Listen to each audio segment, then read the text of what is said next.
এই বেরিয়ে পড়লাম। এটা তো আমার যুদ্ধ, তাই আমারই করতে হবে।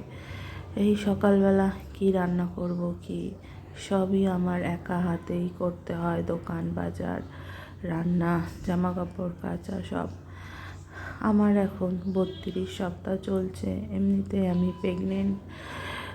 কি করব, অল্প অল্প করে বাজার নিয়ে আসি, কারণ বেশি বাজার ভর্তি ব্যাগ তো আমি টানতে পারবো না। এই সকালে উঠে বাজার করে আনলাম। বাজার করে তাড়াতাড়ি করে টিফিন বানিয়ে টাইমে টাইমে আমার হাজব্যান্ডকে খেতে দিতে হয়। যতটা পারি দিই, চেষ্টা করি। এদিক দিয়ে আমিও ক্লান্ত হয়ে যাই, কিন্তু কিছু করার নেই। আমারই সব করতে হবে একা হাতে। কেউ তো আর আমার নেই যে আমাকে হেল্প করবে।